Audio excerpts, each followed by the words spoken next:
Friends, आप अपने गुलाब, गुड़हल, मोगरा जैसे फूलों वाले पौधों में लीफ बर्न प्रॉब्लम से परेशान हैं या किसी तरह के उनमें कीड़े लग गए हैं, साथ ही ग्रोथ रुक गई है, तो आज मैं आपको एक ऐसा घरेलू ट्रीटमेंट बताने वाली हूं जिसके यूज़ से आपकी प्लांट की समस्या दूर होगी। साथ ही यदि प्लांट में फूल आना बंद हो गए हैं या कलियां भी नहीं आ रही हैं, प्लांट एकदम से सुस्त दिखाई दे रहा है, उसका बिल्कुल विकास नहीं हो रहा है, तो इस चीज़ से आपका प्लांट न केवल हरा भरा होगा बल्कि उसमें बहुत अच्छी मात्रा में फूल आएंगे और तेज़ी से उसका विकास होगा। देखिए, आप मेरे इस रोज़ प्लांट को देख रहे हैं और ये रोज़ प्लांट एक हफ्ते पहले पूरी तरह से जल चुका था, लेकिन मैंने इसमें इस ट्रीटमेंट का यूज़ किया और देखिए इसमें नई ब्रांचेस निकलना शुरू हो गई हैं और प्लांट फिर से ग्रोथ कर रहा है। तो यदि आपके पौधे भी अचानक से मरने जैसी हालात में पहुंच जाते हैं या उनमें फंगस अटैक हो जाता है, ख़ासतौर पे जो गुलाब में ब्लैक स्पॉट का पत्तियों पर फफूंद रोग लग जाता है फंगस का, तो उस फंगस को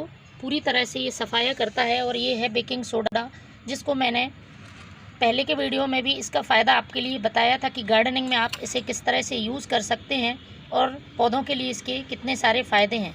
तो आज मैं आपको एक ऐसे घरेलू उपचार बताना चाहूँगी। दो चीज़ों से मिलाकर मैं ऐसा लिक्विड बनाऊँगी जिसका स्प्रे यदि आप अपने प्लांट पर करते हैं तो कैसा भी सूख रहा प्लांट हो आपका, उसमें दोबारा से जान आ जाएगी और प्लांट फिर से ग्रोथ करने लगेगा। और यदि उसमें फूल आना बंद हो गए हैं तो फूल भी आने लगेंगे। क्योंकि इसके साथ मैं यूज़ करूँगी ये नींबू है, जो कि हमारे प्लांट की मिट्टी के लिए एसिडिक बनाता है और मिट्टी का यदि पीएच बैलेंस रहता है तो मिट्टी बहुत उपजाऊ बनती है और हम जो भी फर्टिलाइज़र मिट्टी में डालते हैं वो प्लांट को लगते हैं। तो आप चाहते हैं कि प्लांट में बहुत अच्छी ग्रोथ हो, तो उसका सबसे अच्छा काम है कि आपको मिट्टी को उपजाऊ बनाना है। और मिट्टी उपजाऊ बनाने के लिए हम इस तरह से उसकी जो मिट्टी है उसको एसिडिक करना ज़रूरी है। तो आज मैं इस नींबू की और बेकिंग सोडा की मदद से ही आपको स्प्रे बनाऊंगी, जिससे सारे प्लांट बहुत तेज़ी से ग्रोथ करेंगे और आपको इसका 2 दिन में ही इफ़ेक्ट देखने को मिलेगा। यदि आपका प्लांट सूख रहा है तो वो सूखना बंद हो जाएगा और उसमें नई ब्रांचेज़ निकलना शुरू हो जाएंगी। क्योंकि मेरे पास फ्रेंड्स बहुत सारे कमेंट्स आ रहे थे लीफ बर्न होने के, चाहे वो गुलाब की लीफ हो, हिबिस्कस हो या फिर मोगरा प्लांट की। तो ये सारी चीज़ें जो प्लांट में समस्या क्रिएट करती हैं, ख़ासतौर पर मिट्टी में यदि फंगस लग जाता है तो वो भी दूर होगी और चींटी वगैरह आती हैं तो वो भी आपके प्लांट से दूर रहेंगी इस स्प्रे से।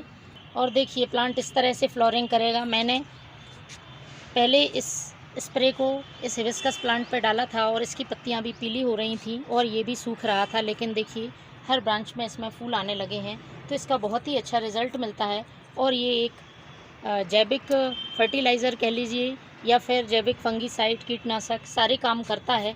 तो आप यदि एक स्प्रे इसका मंथ में एक बार कर देते हैं तो प्लांट आपका पूरी तरह से सुरक्षित रहेगा। इसके लिए आपको 1 लीटर पानी लेना है और 1 लीटर पानी में आधा चम्मच के आसपास आपको बेकिंग सोडा डालना है। ज़्यादा बेकिंग सोडा का इस्तेमाल नहीं करना है। और दूसरी बात ध्यान रखने की है कि आपको इसका स्प्रे एकदम मॉर्निंग में या फिर एकदम शाम को करना है। धूप में स्प्रे नहीं करें, नहीं तो आपकी पत्तियां जल जाएंगी। साथ में हमें नींबू लेना है। नींबू की मात्रा आपको सिर्फ बूंदों के रूप में डालनी है। तो 5 से 6 बूंद मैंने नींबू की डाल दी हैं और इसको हमें अच्छी तरह से मिक्स कर लेना है। इस घोल को मिक्स करके स्प्रे पंप में भरना है और फिर हम अपने प्लांट की लीफ पर इसको स्प्रे करेंगे। तो फ्रेंड्स, मैंने इसमें भर लिया है और आपके जो भी प्लांट में फंगस या ब्लैक स्पॉट, पाउडरी मिल्ड्यू रोग हैं, उन पे आप इसको छिड़काव कर सकते हैं। ये बिल्कुल आपको ठंडक के टाइम में करना है, धूप में नहीं करना है।